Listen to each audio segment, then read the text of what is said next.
And the reality of that is God didn't do that. You did it by your choice and your carnal mind. And let me tell you something. Anything that you choose and do in your carnal mind, you have to maintain it by your carnal mind. That's why, and develop it by your carnal mind. But the carnal mind is enmity and is death. And that's why the thing is dying, because it reaps what it sows. And that's what you're reaping. And that's why you got to see this thing. And you got to really be real. You know what? And you owe it, like a pastor said it this morning. Being apologetic is telling people the truth, whether they want to hear it or not. And when you explain it to them and share it with them, if they receive it or not, it's not on your hand anymore. But if you're in a relationship with somebody, even though you love them, care for them, have kids by them, I don't care what the situation may be, if they become a crutch in your life, let me tell you something. Every move God tries to make for you, you'll go right back to it because it's consuming your life. I hope you can hear me this morning, church. I'm just trying to be real with you this morning. My job is not to see you fail or die unsuccessful in life. My job is to prop you up, encourage you, and do everything I can. I'm not here preaching a word of condemnation. I'm preaching a word of liberation. That's my job. God is not a condemning God. He's a liberating God. Yes. And if you're sitting in places that's preaching condemnation, then that's not the place for you to be. Amen. I don't care if we don't get no more people than this. If I take you and I can perfect you by the gift that God put on the inside of me, and you start living a better life and a successful life, it can make strong and successful choices and decisions for your life, then we will reap a harvest of people that's beyond our imagination. Yes. So don't get caught up. Like I told the leaders yesterday, don't be discouraged. Get over being discouraged. Get frustration out of your life. Huh? You frustrated with life? You frustrated with life? You frustrated with the relationship you in? Check your choices. It ain't the other person. It's the choices you made. You made choices out of your carnal mind, out of your fleshly life and choices, and now you have it. And here it is. God can present somebody to you that's going to really be a support and aid in your life, but teach you how to depend on the Lord and trust the Lord, and you don't want that person. That's not the person you want. You want the person that's stealing from you, taking from you. That's the devil's work. That's not God's work. Oh, he too nice for me. He too clean for me. He too this for me. Well, God sent him. Why do you think God don't send you the man you want? He's going to be everything that it is, but you got a quality in you that complement him. God is not sending you something that will not be suitable and complementary to the man that he sends you, ladies. Neither is the woman coming to the men that they have or going to get.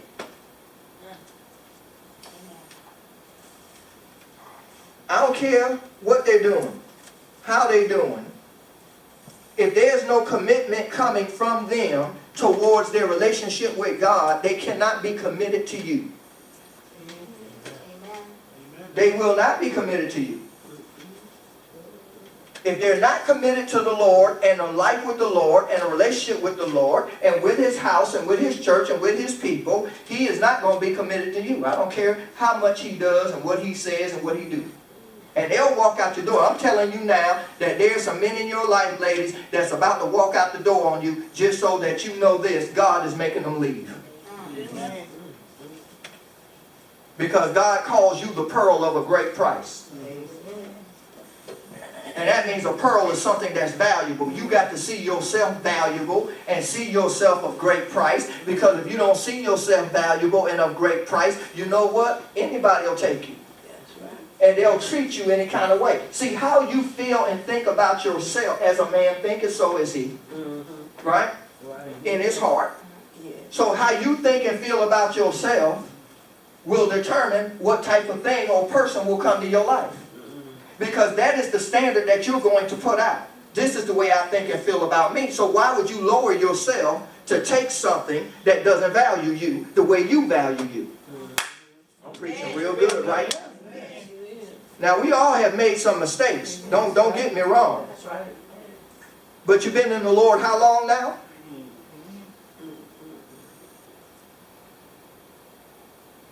How long you been in the Lord now? You should be able to choose better. Turn to somebody and say, I can. And And I will. And I will. Well, I'm going to bring them to Bishop because Bishop told them to bring them to me first. Yeah, you know why I told them to bring them to me? So I can scout them out, so I can talk directly to them, so I can let them know what the value of a great price is, and I let them know how I value you and how I look at you because you are a daughter to me or a son to me. And so I let them know this is how God sees them, and you better be careful how you handle God's stuff. Amen. But some of y'all bring them to me after you done got involved with them in such a way that now they're wrecking your life. Then you want to bring them to me on the back end of the mess. Don't bring them then. Don't bring them then. Because the only thing I need to do is tell you, you need to leave him alone. You need to come and get back on the altar. Because see, I don't know where they at with the Lord, but I know where you've been. And you need to get on the altar with the Lord and get your life together because something needs to be corrected in you. Amen. Hallelujah, Pastor.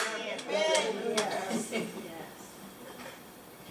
Hallelujah. So we have to get rid of the crutches. And if we're going to get rid of the crutches, I'm going to go right at it now. We have to learn how to trust God. Proverbs 3, 5, and 6. If we're going to learn how to get rid of our crutches, then we're going to have to trust God. Yes. What that means is we're going to have to just take God at his word and trust him. If you give something to him, then you're going to have to trust that God knows best about that thing than you do. He knows a better way. He's got a better plan, and you're going to have to trust God. See, the word there for trust is Bata Yahweh. Is that right, Minister Connie? That means you have to learn how to lean on him. You have to learn how to depend on him. You're going to have to learn how to commit your way to him. You're going to have to learn that everything that you have belongs to him. And that means even yourself. And you don't have a right to do anything with yourself that is not in his word concerning you. Amen. Amen. That's it. You're going to have to trust him. Amen. With everything about you, you're going to have to Bata Yahweh him. Okay. Say that, Bata. Bata. Yahweh. Yahweh. That means the Lord is my trust. And you're going to have to trust him. Can you trust him? Can you really depend on him? Because see, sometimes when you say, yeah, I can trust the Lord will come to you right now in the next moment and tell you, this is what I want you to do because he's going to test your trust. He's going to test your trust. He may come to you tonight and say, I want you to go next door to your neighbor's house and I want you to sow to them this amount of money. And you say, I just heard from the devil because I got my light bill due. I know that came from the devil. No, then you ask God to teach you, Lord, teach me how to trust you. So when he do that, God's going to present a situation to trust your trust. Amen. Yes. Yes. He might tell you to give something away. You might be riding the bus line, Brother Collins, and the Lord said, you ain't got but that one sandwich. Give him your sandwich. Yes. And you give him your sandwich, but when you get to your job, you got a full course meal. Yeah. Because God want to show you what it takes. When you trust me, you can't beat me in trusting me. When you trust me and do what I ask you to do, according to what I'm telling you to do, let me tell you something. The benefits are great. It's all about our trust. It's really, Sister Rosemary, it's all about our trust. Your health, your healing, all of that. You just lay it on the Lord, cast your care on me, for I what? Care for you. Now, once you do that, can you really trust that I'm going to do? The word trust also means that you got to believe.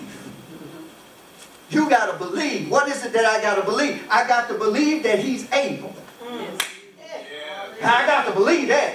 Amen. See, I'm not going to trust anything that I don't believe is able to do something that I needed to do. Amen. So you have to believe that he is capable, he is able, and he is willing to do it for you. Yeah. That's trust. That's trust. You remember when you got saved? What did you do? You transferred your trust to him. And you say, Lord, I believe you, I trust you that you can do this for me. And you know what he did? He did it. The moment you said, Lord, come into my heart and make me a new creature. I believe in you. The Lord saved you that moment. He said, now the same way that you receive me, trust me the same way in every situation of your life.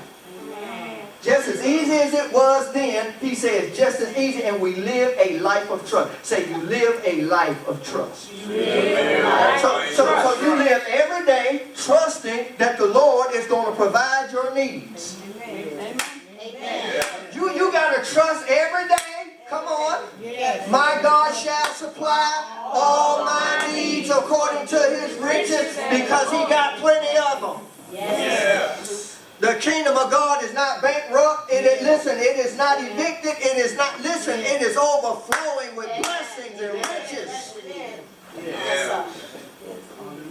And you are an heir and a joint heir with the Lord Jesus Christ, and everything that he has, you have a right to it. So you just have to realize, you know what? Lord, I'm going to trust you.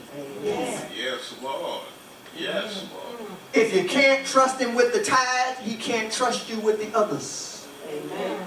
If he can't trust you with money, can he trust you with the little finances you do have? Amen. Yes. Trust. It's all about a trust. Amen.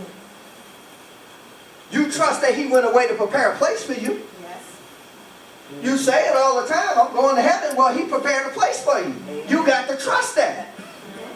What happened if you got there, you did all of this, lived your life, and then there was no mansion up there for you? Amen. You'd be in a mess, wouldn't you? Yeah. Because believe this, the devil got a place for you. Second thing you got to learn how to do, you have to transfer your trust. You have to learn how to transfer your trust, number one. Number two, you have to learn how to commit our way. That's Psalms 37, 3 through 5. He says, commit your way to the Lord, and he will establish it. Your way of life, your financial way, your success way, your prosperity way, your ministry way, your life way. You got to commit that to the Lord. When you commit something to him, it's like you standing at the edge. One commentary said, it's like you standing at the edge of a cliff and you got a pebble in your hand and you let the pebble go. That means then you're not going to dare reach down and try to grab it for the fear that you may fall off. But once you let it go, it's been committed. So the moment you come to the Lord and you say, Lord, I need this way. This is the way that I take, Lord. And isn't that what the Lord said? He know the way that we take. He know the way that we take. So what he wants to do is, he said, now would you commit that to me? Every preparation, every plan that you have for your life. I don't care if it's going to school, if it's going to do whatever you're going to do, get married and all that. He said, commit it to me first. And then I will establish it. Now notice this. If God establishes it, it can never fail. Amen. Yes. That's what you got to understand. Because it's not only established in the earth, it's established in heaven. And it cannot fail you. And when God establishes it, who can come against it? Who can come against it? No one. See, we got a lot of stuff that we're standing on shaky foundations on in our life. But see, because we didn't let God establish us. We didn't let God establish this relationship. We didn't commit this to God to establish this thing that we're doing. What we did it on our own way of doing and thinking. And so now, when it crumbles, we blame God. But you know what I found about God? God will take that and turn it around for you. Yes, he will. God said, okay, at least you can acknowledge me, because he said, acknowledge me in all your ways. Even when you're in sin, you ought to acknowledge God. Even when you're doing wrong, you should acknowledge God. God, I did wrong, Lord. Lord, I didn't do that just right. That's acknowledging God. And you see, God then has an avenue to work in your life. He has a way to come in now, and he says, okay, now know what I'm going to do? I'm going to kick that crutch out the way. Because now that you acknowledge me, you gave me the right to come in and intervene in your life. Do you realize that when you acknowledge God, you give God the right of way to come in and start working in your life? That's why it's so important when he said, trust in me and acknowledge me. See, when you acknowledge God, that means you're going to say and confess the same thing God says. You're going to say, okay, if I'm sick, God says, no, I'm healed. Amen. God didn't say you was broke. God said you was prosperous. Yes. See? Now, it don't seem like it, feel like it, but that ain't what God said. God says, say what I say about you. Yes. Hallelujah. And when you do that, you give me acknowledgement to come in and work you through the plan. But I thank God for so-and-so, because if it wasn't for them, I wouldn't be where I'm at today.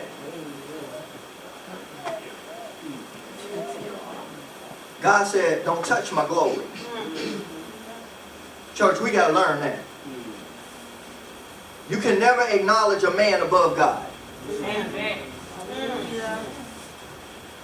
You acknowledge the fact that God put them in place to be a blessing and a doorway for you, but don't you dare acknowledge them above God. Woman, don't you acknowledge your husband above God. Amen. Don't you husbands acknowledge your wife. I know people always say, well, that's my better half. No, God is my better half. He's my only half. And my whole. Because if it had not been for God, I wouldn't be the man that I am. Yes. And if it wasn't for the God woman in God, being who she is, being to me what she need to be, then I can understand that. But I got to acknowledge God first. Amen. Not the person. That's what we do. We rob God of the glory. Come on, y'all stay with me now. Yeah. I'm trying to help you. Notice this now. You have to commit your way. The third thing you have to do, and final thing, we have to submit to Him. Yes. The Bible says submit unto God, right? Amen. And He will draw nigh to you. See, you got to learn to submit. Now, submission is a voluntary cooperation with someone else or with God. When you're talking about being submissive, I have to voluntarily commit to that. So I'm voluntarily submitting to my wife on something she wants done. That's my submission to her. Husbands, submit yourselves unto your wife. Wives, submit yourselves unto your own husband. See, we done got that twisted in the church because of the bad relationships we've been in, and we think that the man is trying to mistreat me and walk all over me. No, the man is supposed to serve you as Christ served the church and learn to submit himself for it. Amen. And if you were the man that ain't willing to die for you, he ain't really submitted anyway. Well, So ladies, if you want your husband, ask him if he's willing to die for you. Ask him how much he's willing to sacrifice for you. Ask him how much he's willing to serve you. Ask him if he's really ready to put the apron on his arm and go to work and serve my every command and wish. Now, are you really willing to submit? Because submission is an act of the heart. Yes. Yes. Motivated by your love to obey. See, obedience needs a motivator. The motivation of obeying is love. Yeah. So if if your children are not obeying you, it's because they don't have the motivation of love. They need to be motivated by their love to obey you. We read that this morning in John 15. If you love me, you'll keep my commandments. Love is going to motivate you to obey the commands of God. So you need to have the love of God on the inside of you, and that will motivate you to obey what God tells you to do.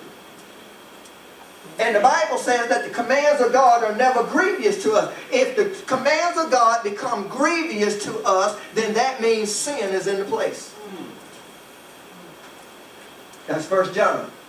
When sin becomes grievous, then that means sin is in its place. We rather obey sin than obey the command of God.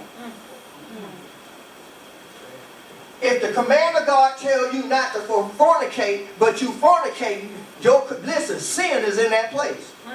The command of God is grievous to you. You ain't going to obey what's grievous to you.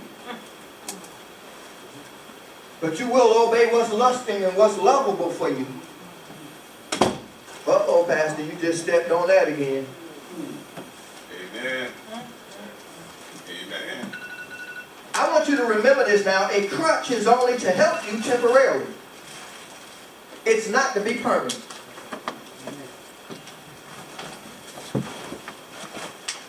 Now, my purpose in this teaching was, first of all, for us to identify what crutches are. Crutches are anything in our life that we trust in or depend in rather than God.